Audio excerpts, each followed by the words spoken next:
नमस्कार। राज्य शिक्षा शोध एवं प्रशिक्षण परिषद बिहार पटना में आपका बहुत बहुत स्वागत है।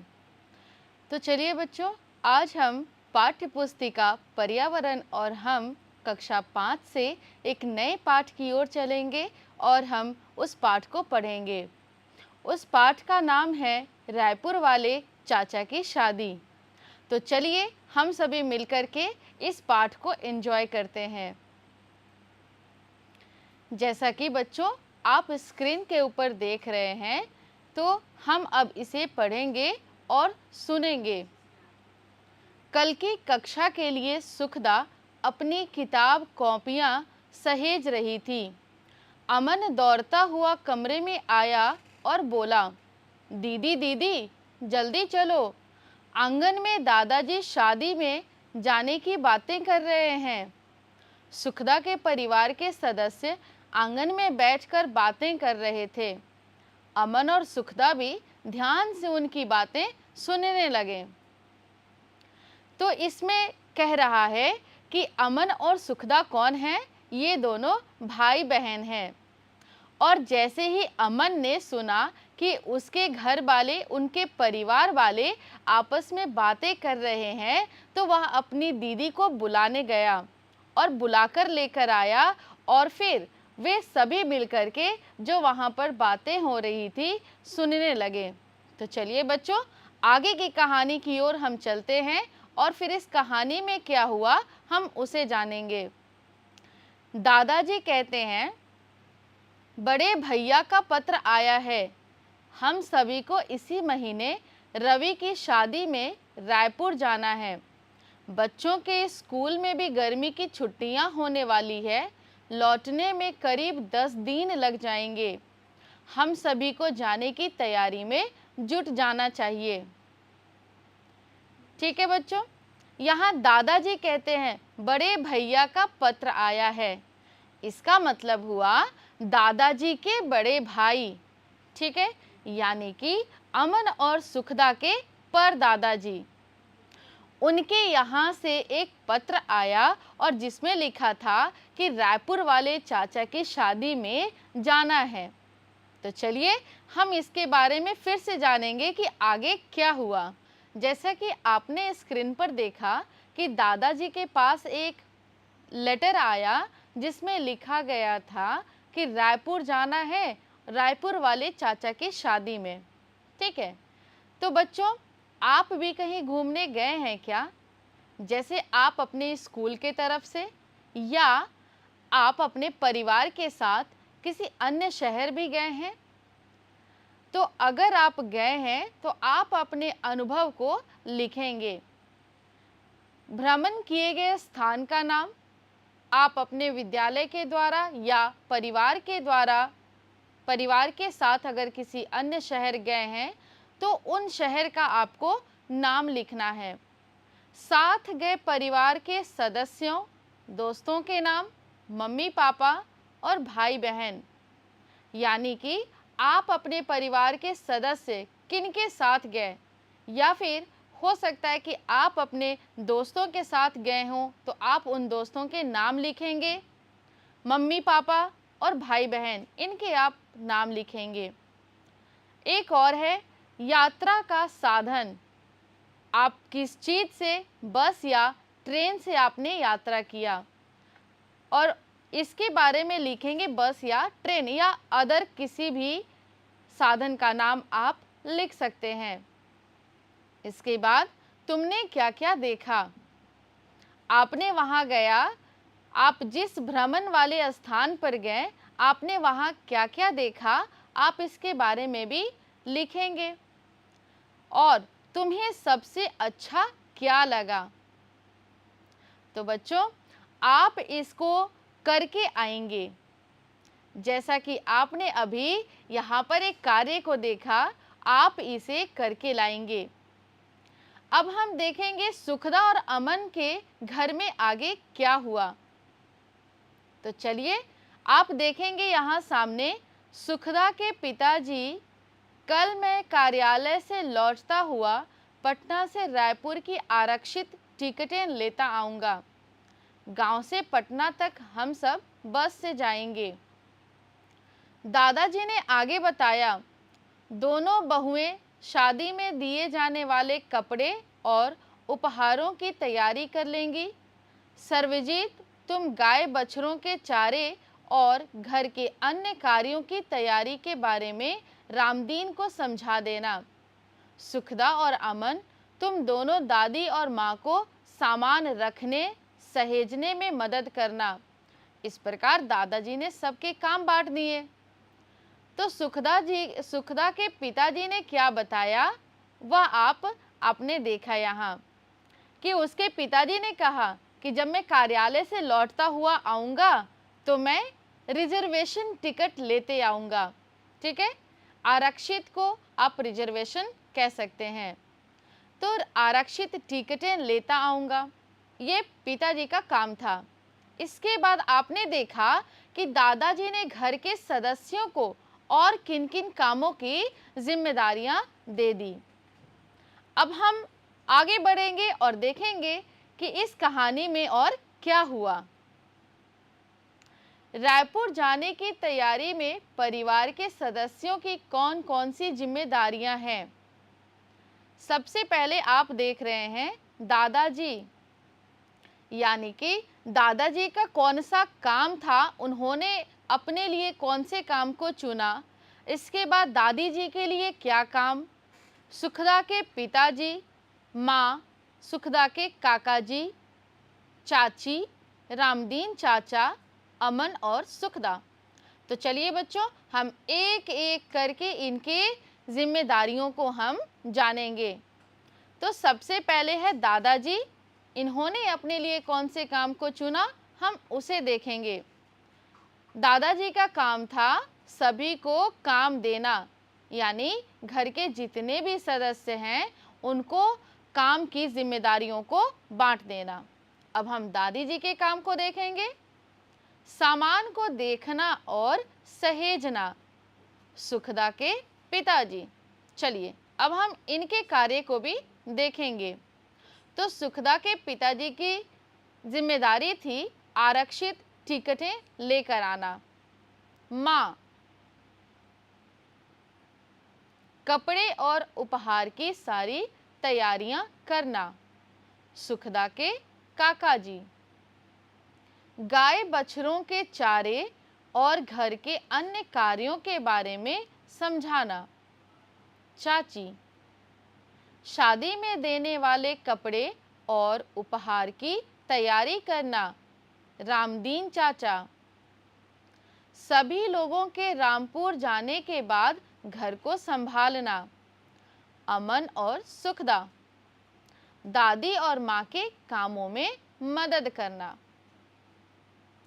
तो बच्चों, आपने इतने सारे लोगों के इतने सारे काम को देखा और सबने अपनी अपनी जिम्मेदारियों को बखूबी निभाया या नहीं, चलिए हम कहानी में आगे जानेंगे।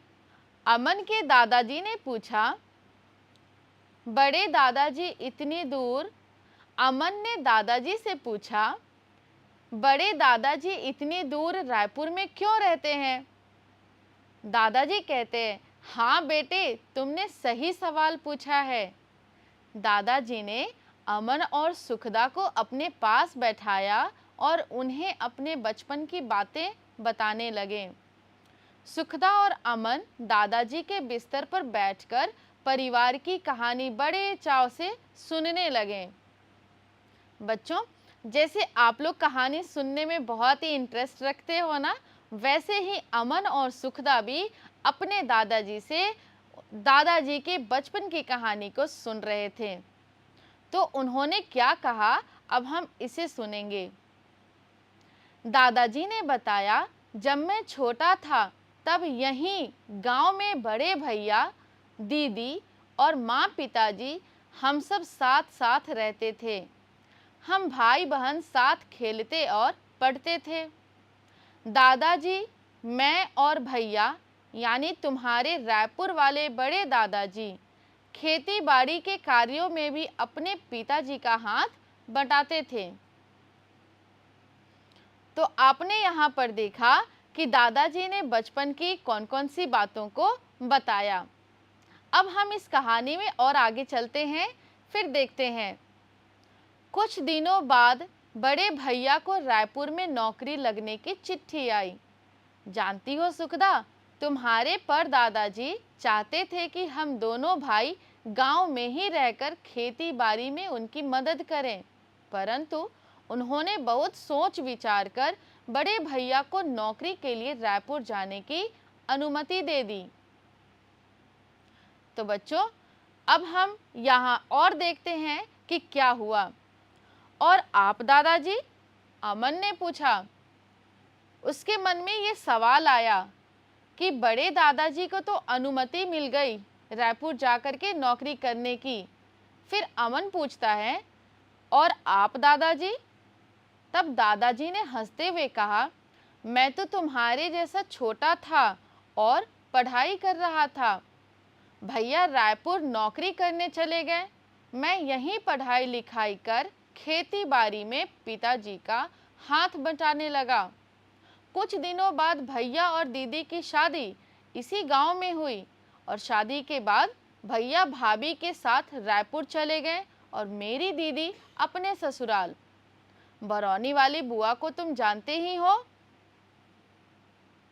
तो बच्चों, आपने दादाजी के बचपन की कहानी सुनी कि कैसे उनके बड़े भैया यानी अमन और सुखदा के परदादाजी नौकरी करने के लिए रायपुर गए। इसके बाद फिर उनकी बुआ, अमन और सुखदा के बुआ की शादी हो गई, फिर वो बरौनी चली गई। तो चलिए हम इस कहानी में और आगे की ओर चलते हैं। सोच कर लिखिए, दादाजी गांव में ही क्यों रह गए? तो बच्चों, आपके लिए यह सवाल है कि दादाजी गांव में ही क्यों रह गए। आपको सोचकर बताना है और लिखना है। चलिए हम इसके उत्तर को भी जानते हैं। क्योंकि उनकी पढ़ाई गांव में ही हुई थी और वे अपनी माँ के कामों में हाथ बटाते थे। घर पर उनके माता पिता की देखभाल के लिए कोई नहीं था, इसीलिए दादाजी गांव में ही रह गए।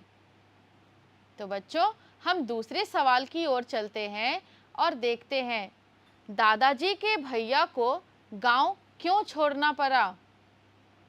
तो आपने उसके उत्तर को भी जाना होगा क्योंकि आपने कहानी में सुना है। तो चलिए हम इसके आंसर को भी देखते हैं। दादाजी के बड़े भैया, क्योंकि उनकी नौकरी गांव से दूर रायपुर में लगी थी, इसीलिए उन्हें गांव को छोड़ना पड़ा। अब हम तीसरे सवाल की ओर हैं। पर दादाजी क्या चाहते थे? तो चलो बच्चों, इसके आंसर को भी जानेंगे।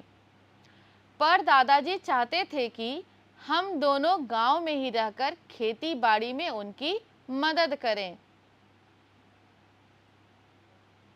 तो आपने इतने सारे सवालों को जाना। अब हम आपने इतने सारे सवालों को जाना कि कौन क्यों कहाँ रह गए, इसके आंसर्स को भी आपने जाना। तो अब हम चलते हैं फिर से कहानी की ओर और आगे क्या हुआ हम सभी उसे जानेंगे। सवेरे सभी लोग रायपुर के लिए रवाना हुए। अमन और सुखदा दादाजी के साथ सामानों की गिनती कर ध्यान से रख रहे थे। सबसे पहले बस से वे लोग पटना रेलवे स्टेशन पहुंचे। समय पर गाड़ी आई। सभी अपनी गाड़ी के डिब्बे में अपनी अपनी आरक्षित सीटों पर बैठ गए। सुखदा की माँ और चाची ने रात का खाना निकाला और सभी खाना खाकर सो गए। तो बच्चों, आपने देखा कहानी सुनने के बाद दूसरे दिन सभी घर के सदस्य जितने भी थे सवेरे ही रायपुर के लिए निकल पड़े। तो निकलने के बाद वे कैसे पहुंचे, हम अब इस कहानी में आगे जानेंगे। सुबह रायपुर स्टेशन पर रवि चाचा लेने आए। उन्होंने सुखदा के दादा दादी और सभी बड़ों को पांव छूकर प्रणाम किया। रवि चाचा कहते हैं, अरे सुखदा और अमन, आओ मेरे पास। सब जीप से बड़े दादाजी के घर की ओर चल दिए। रवि चाचा, देखो अमन, बड़े दादाजी का घर आ गया। तभी गाड़ी एक सुंदर सजे घर के सामने रुक गई। बड़े दादाजी, दादाजी, उनकी बहू हमारे स्वागत के लिए, बड़े दादाजी, दादी जी, उनकी बहू हमारे स्वागत के लिए बाहर ही खड़े थे। दादाजी ने बड़े दादा दादी के पांव छुए।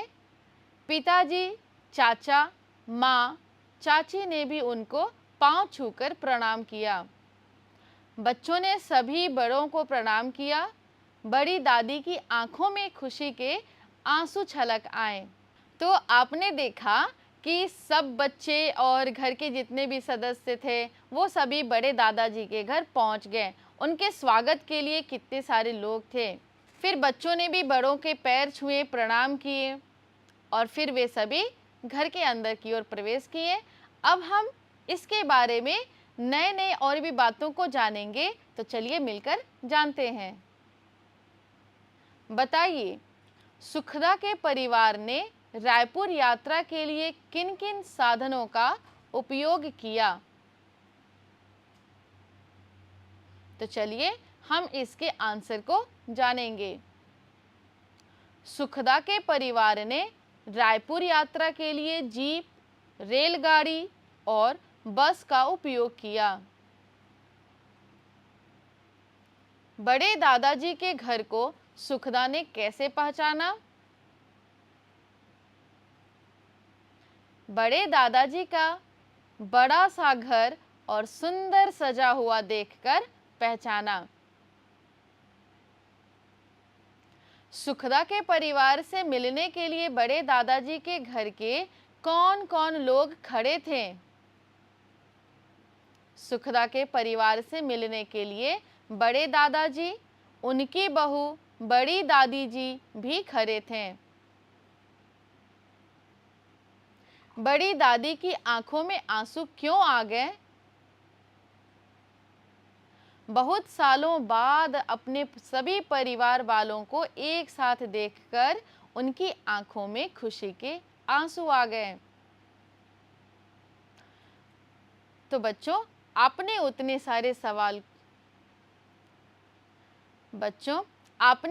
सारे सवालों के जवाब को देखा। तो चलिए अब हम कहानी की ओर चलते हैं।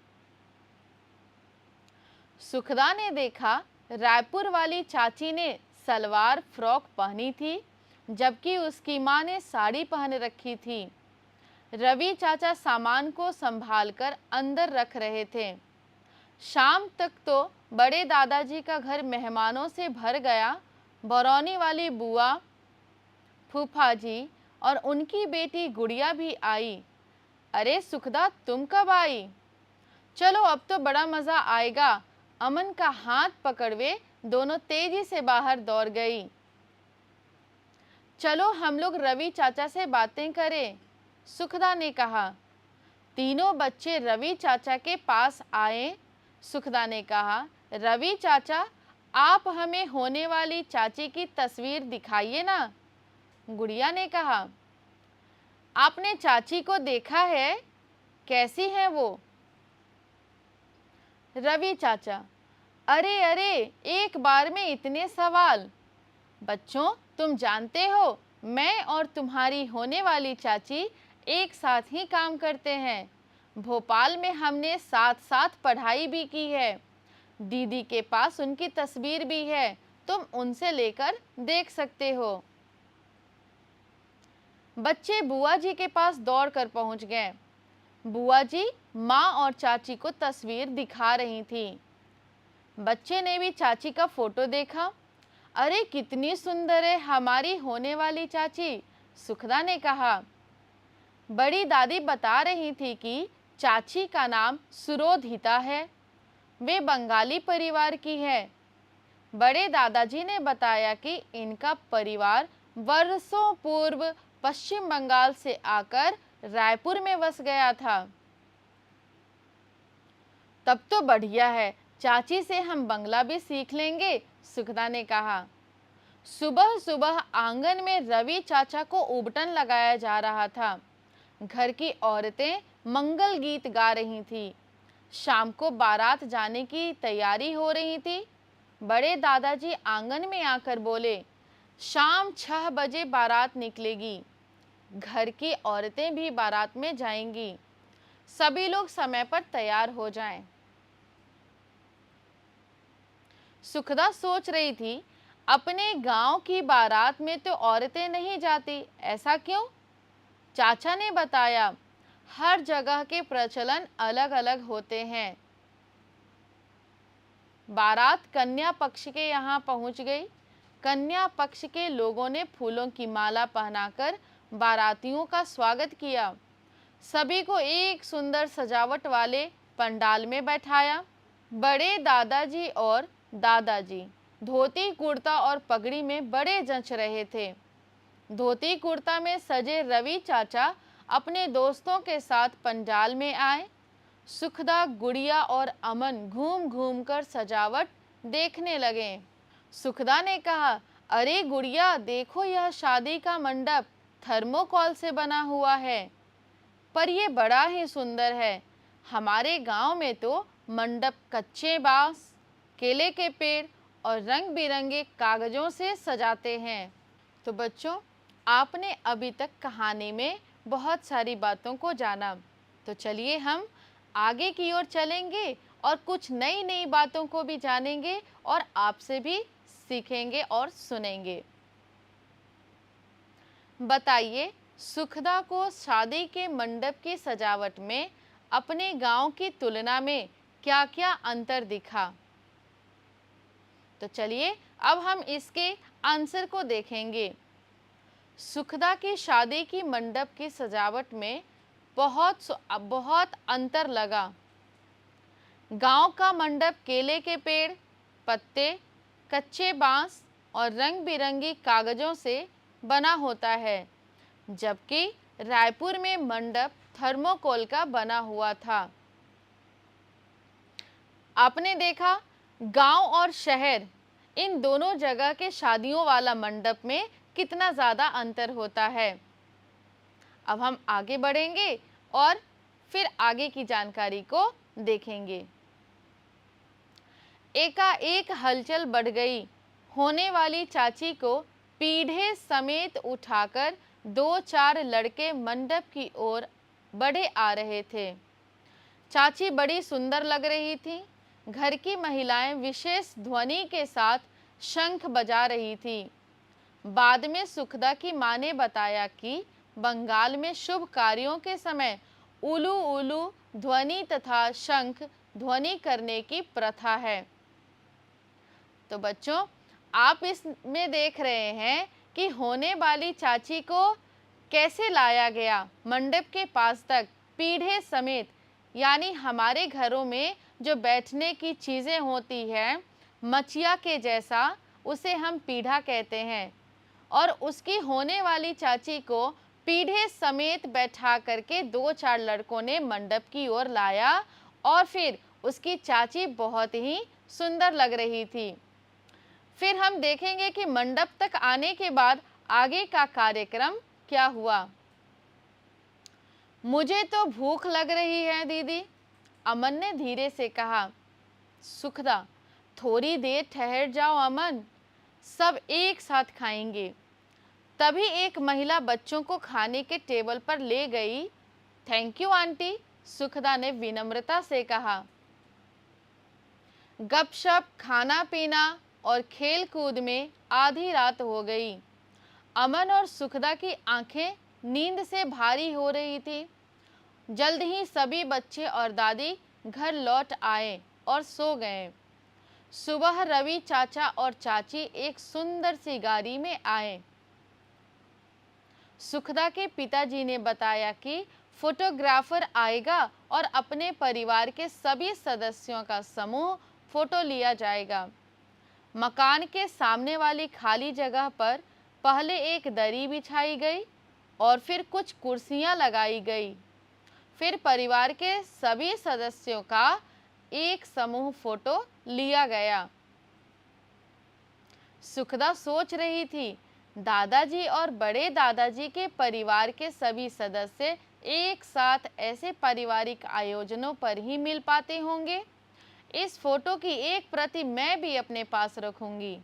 तो आपने यहाँ पर सुना और देखा कि सुखदा के मन में कौन कौन से विचार आ रहे थे कि ऐसे हम लोग बड़े दादाजी और मेरे दादाजी, हम दोनों परिवार के लोग किसी आयोजन में ही एक जगह इकट्ठा हो पाते हैं।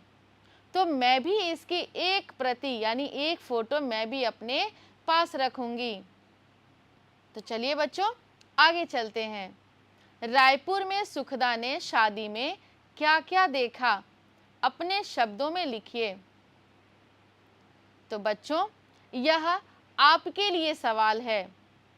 आपको इसके बारे में लिखना है कि सुखदा ने रायपुर जब वो गई तो रायपुर जाने के बाद अपने चाचा जी के शादी में उसने कौन कौन सी चीज़ों को देखा, आप इसके बारे में लिखेंगे। फिर मिलते हैं हम नई क्लास में नई टॉपिक के साथ। तब तक के लिए धन्यवाद।